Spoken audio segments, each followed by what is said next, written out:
Hi everybody, my name is Sandy Boucher and welcome to the Learning Curve. Now, if you don't know me, you may not understand why this program and being your host is so important to me. So let me explain that to you. I am an Indigenous woman, an Anishinaabe, which is Ojibwe for Ojibwe woman, and a proud member of Seine River First Nation. Now, in a later show, I'm going to explain to you why that was important for me to say, but what you need to know is I'm an Indigenous motivational speaker, a published author, and most definitely an activist. I work with a lot of groups and a lot of different people to help create understanding, especially between cultures and especially when it's between mainstream and the Indigenous communities. Now, I live in the city of Thunder Bay, and I have for 25 years. I love this city, and I don't like a lot of what's happening here, those tensions between groups, those misunderstandings, those topics that just keep coming up over and over and over. And that's what the learning curve's about. Because the reality is, not so long ago, the world seemed a lot more simple to understand. Certain things were done certain ways, and that's the way it was. What we now understand is those ways of doing things worked for some groups, but it really didn't take into consideration the experience for the more marginalized groups, and that includes Indigenous people. Nowadays, cities, countries, communities, small towns are starting to embrace diversity. We know that there's a bunch of different cultures and many different groups of people within our city boundaries. The problem is we really don't know how to communicate with them often. It gets uncomfortable, we get nervous, we don't know what to say, and often we don't want to say anything because we don't want to hurt someone or we don't want to disrespect them. The learning curve is going to touch on those topics. I'm going to bring in guest speakers to help you understand and get the facts you need to have the conversations. I'm not here to change your mind. You decide how you want to use the information we're going to share, but I'm hoping you're going to use it to build bridges. Now, I am definitely going to encourage you to call in or to email me topics, suggestions for conversations that you would like to learn more about. What is that topic that you're so confused about? I have a few here that I want to share with you. We're definitely going to be talking about areas of concern or misunderstanding, as I mentioned, and there's many of them. Taxes, well, that's a regular one. Do Indigenous people pay taxes? When do they pay taxes? What taxes do they pay? And I can tell you personally, I'm a status Indian, and I pay taxes on my income in certain circumstances. And we'll discuss that in detail in an upcoming program. Another one we're going to talk about is our regalia. And those are those beautiful outfits that we wear when we dance at powwow. They are not costumes. They are not appropriate to wear as a Halloween costume. And we're going to talk about that in detail and what it does mean and why they're so special to us. Another thing we're going to talk about is education. Now, that's a hot button topic. Why do we get our post-secondary education paid? But did you know that we get less funding every single year when we're at public school level? That's a topic we're going to discuss. And we're also going to talk about our elders. They're not just older people to us. They hold a very special place in our communities, and they're very important to our future. We're going to explain that to you. We couldn't do a show about topics that are important to Indigenous people without touching on missing and murdered Indigenous women and girls. There are women from this community who are no longer with us, and it's a topic we need to discuss. We're going to talk about water and why Indigenous people are up in arms to protect the water for us all, not just for Indigenous communities. And we're going to talk about the blanket of shame. which is the title I've given to internalized oppression and what's that done to marginalized people in our communities and in this country. We're going to look at different teachings and values. Where are we on the same page with mainstream, and where are things a little bit different? And that's information you need to know. Bottom line, we're going to ask questions. I'm going to invite a whole bunch of friends and colleagues in here so they can share their knowledge with you so we can build those bridges we talked about. And we're definitely going to, this is a favorite topic that we're going to do on an upcoming show. Is it Indigenous? Is it Aboriginal? Is it First Nation? I'm not even sure what term I'm supposed to use. We're going to have an amazing discussion on that one.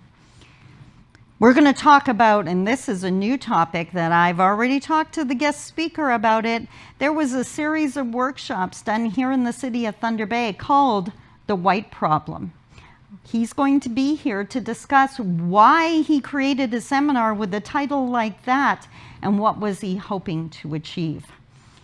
Today, I have an amazing guest speaker for you. Jana Rae Yerxa is a professor working at Conn College here in Thunder Bay, and she's going to talk about being a good ally and where is the line, what is appropriate and what is too much. And I know you're going to learn so much and really enjoy the conversation we have with Jana. So bottom line, sit back, get comfy. We're going to spend a few minutes together and we're going to walk this path together, the learning curve. It may be a little bit uncomfortable. It's definitely out of our comfort zone, but we're doing it together. So stay tuned, sit back, and wait for our first guest. Talk to you soon. Bye-bye.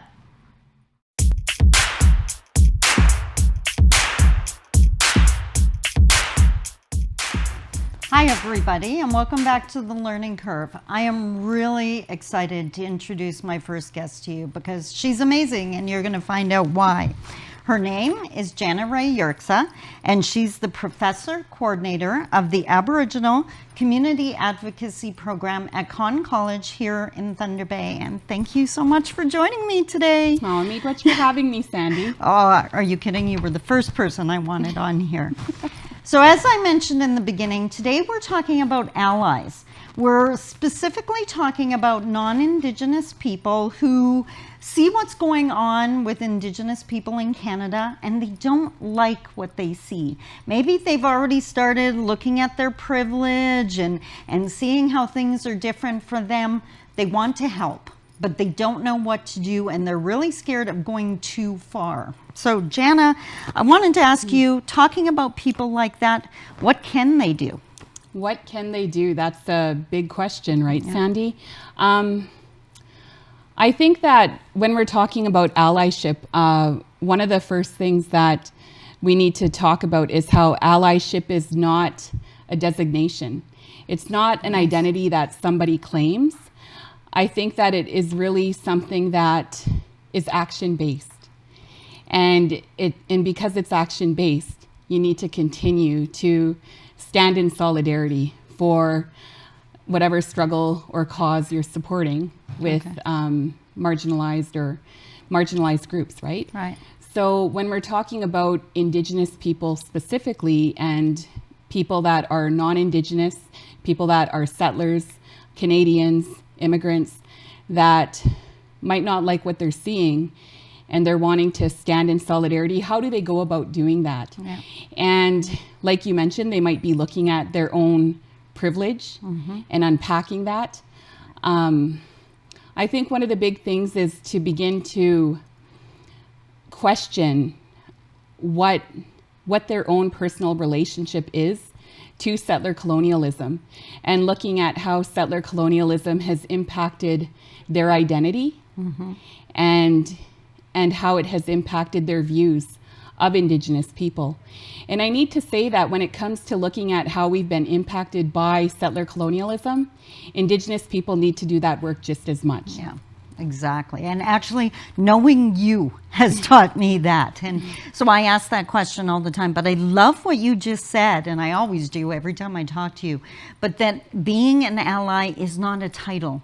It's not something you just claim. It's not something on a business card. It's action oriented, right? You Yes. have to be out there doing something, right? And I think of Facebook.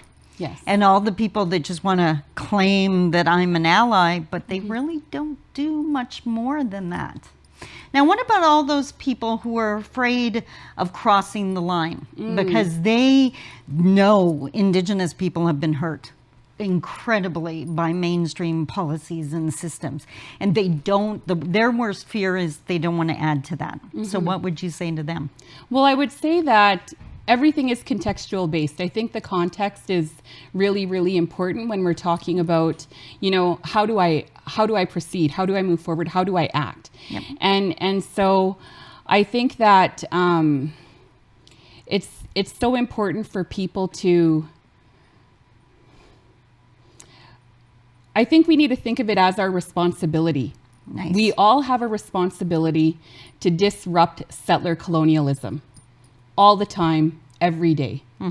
That's what we need to do. All of us collectively need to do that, whether we are Indigenous or not. Yeah. However, when we are working together, I think it's really, really important for people that are non-Indigenous to listen,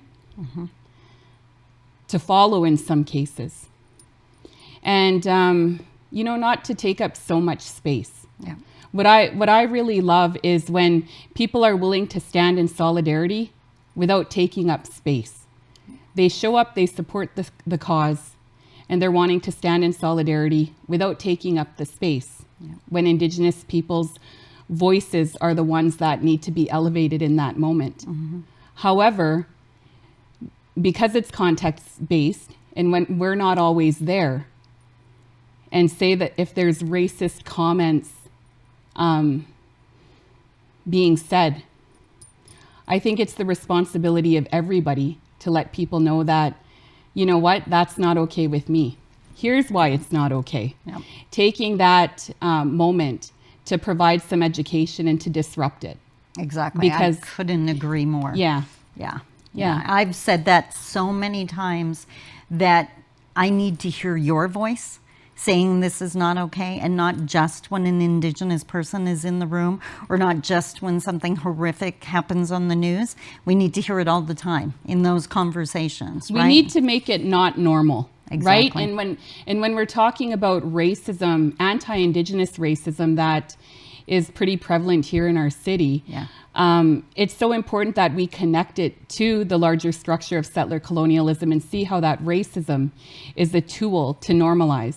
Yeah. You know, because one of the ways that this project continues to operate is by dehumanizing Indigenous people to justify the theft of our lands. Yeah. You touched on something, we were chatting before the program, and you touched on something that I was just like, yes, which always happens when I listen to you. But with the cross-cultural communication training I do, if there's one thing I've noticed about mainstream culture or people raised in that culture, they've got to the point where they know they should ask before they just go do something. Right.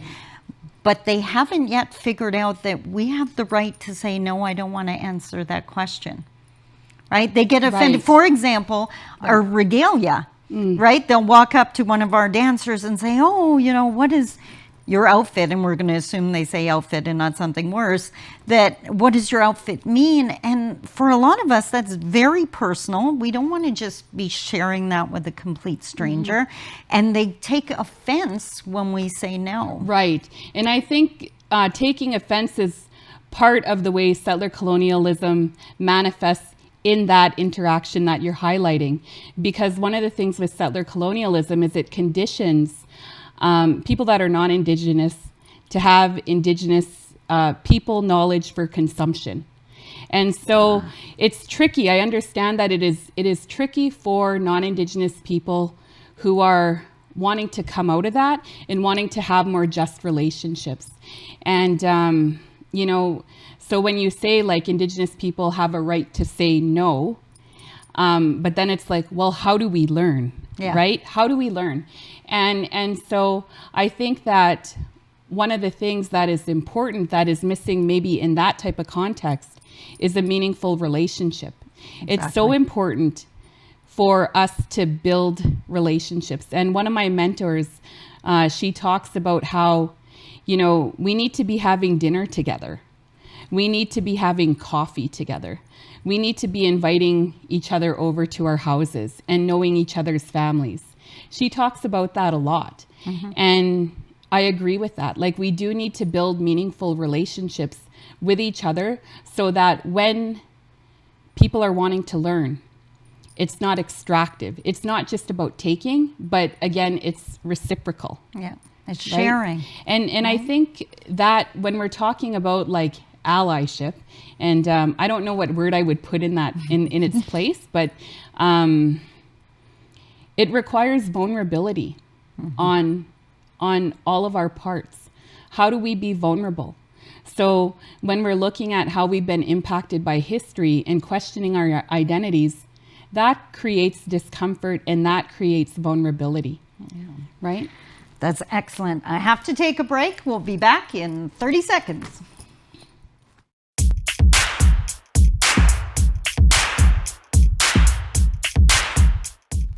Thanks, and welcome back to the Learning Curve. We're here with Jana Rae Yerxa, and she's sharing some amazing information. So I just want to continue with that conversation. So as I was saying during the break, and I have the chance to talk with Jana all the time, and she really helps me with unpacking, right, and looking at privilege and colonialism and how it's affected me and my life. So we had an amazing conversation about the term ally. And you really got me to look at that differently. So I really wanted you to share that so the audience could learn as well. Well, I just think the term ally is a really loaded term. And I'm a firm believer in the language that we use. Language is so powerful. Very. Because it shapes everything, right? I'm all about context. So the term ally is a loaded term. And I think that it's a term that in some ways, and I don't know why this is, but people have seen it as a term that they could give themselves, that they could embrace. And when we're thinking about structures of power and domination, that is very problematic, because for people that may not have access to power, like equal access to power and resources, it takes away their ability to name who they identify and see as somebody working with them and standing in solidarity. That is absolutely excellent. And what it brought to mind, again, in the cross-cultural communication training I do, we talk about a guide. That when you're going to work in a community, you need to find that guide. But we stress that the community decides who that guide is, the person that can help them understand the protocols in that community so you can be respectful, right? That you don't just go in there and assume you know this stuff. Find someone who's willing and capable of doing that, and that's not someone you assign that task to. And right? Just because certain people may have embraced you in that role doesn't mean that everybody has to. Exactly. Right? And I think that that's something we can think about beyond our own communities as Indigenous people, but also we need to have those discussions within our communities as Indigenous people too. Right? Exactly. The other thing that came to my mind when we had the original discussion about ally was that saving mentality again. So I went to like the military definition, and when do we need our allies? Well, when we're under attack, right? During a war. But I want friends all the time. I don't want people just flying in when there's a crisis and taking up space, as you said, or grabbing the mic. It's like back to what you were saying earlier. How about some meaningful, true relationships? Right. And I think that going back to seeing and understanding settler colonialism as a structure that we are all socialized in and marinated in how settler colonialism implants myths into ourselves and how we see ourselves and each other. I think that allows us to build meaningful relationships, but also build friendships to not only help liberate a certain population, but all of us, right? All of us, because we are all impacted by this system of oppression. Exactly. And quit putting us into that box, right? And then classifying us. Real relationships, human beings, right? Ask me, care, right? Yes, and it Right? impacts us differently, though, and I think that's the key piece, right? Yeah. Is that it impacts us differently, and so because it impacts us differently, we have different roles and responsibilities in terms of trying to address that. Yep. Yes. Yeah, and I totally agree with that. And the other thing I run into all the time, and it's that generalization. Like mainstream loves to go fast. So if they get the information, the answer from one person, they want to assume that the answer is across the board with everyone. And I know we're going to do another show on it, but when it comes to Indigenous, Aboriginal, or First Nation, I get one, asked that all the time, and two, no matter what my answer is, the response is usually, well, so-and-so told me that I could use this word. I was like, well, go ahead and use that word with that person. Right. But it's not across the board, as you said. No, it's not across the board. And I think too that, I mean, we just got to call it what it is, right? Like that type of approach is racist.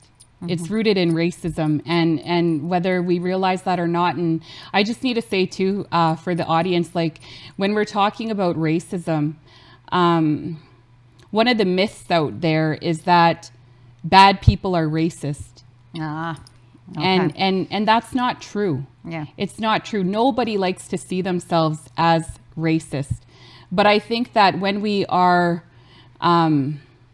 like our education system's improving now, but when we are rooted in a structure and we are misinformed and we're not told proper information, you know, we carry ideas. We carry ideas. And so, for instance, you know, with the Truth and Reconciliation Commission coming out, and there has been so much talk about residential schools. Yeah. You know, but one of the things that I think about with residential schools is where are the ideologies that has allowed Indigenous children to be kidnapped from their families? Where do those ideologies exist? And are they still alive? Yeah. And I would say that those ideas are still alive and their homes are within us. Yeah. I would say it's still alive too. Look at our children in care. I Yes. mean, the system has changed. Yes. It's not residential schools anymore. It's just a different format. But our kids are still being taken away. Our kids are still being rewarded for being more like the oppressor than our Yes. own cultures or traditions. And that's the kind of stuff we have to look at, right? That's right. How have we as Indigenous people internalized Yeah. this way of being, right? Exactly. Yes. And it's such a deep topic, and it's a journey. It I know is. for me, it definitely has been, because I want to honor traditions. But then when you start looking at, well, where did that tradition come from? Just because my mom did this, well, who taught her to do that? And why did she do that, right? Yes. And sometimes those aren't our traditions. And that's where you see the colonialism had its effect, Yes. right? And So- and I think too, like, does this way of doing things does it leave me feeling empowered? Yeah, exactly. You know, does it leave me feeling empowered? That's a good way to measure it.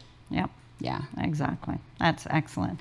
I want to thank you so much for coming out today. That was absolutely amazing. I think we could talk for 4 or 5 hours. Probably could. It's a big topic, right? It's a huge, Yeah. huge topic. And that's a really good lead in. Thank you for that. I do want to say, if you're watching this and you feel more confused than ever, welcome to the journey. It's a good place. Yeah, we're walking there together.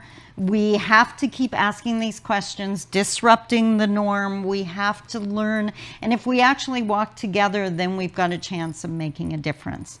So if you're feeling uncomfortable, if you have any questions, please email me or give me a call. The information's right on the screen. And just remember, it's a learning curve. And when you're learning something new, it's always going to feel uncomfortable. But together, we can do this. Thank you so much, and I'll see you next time. Bye-bye.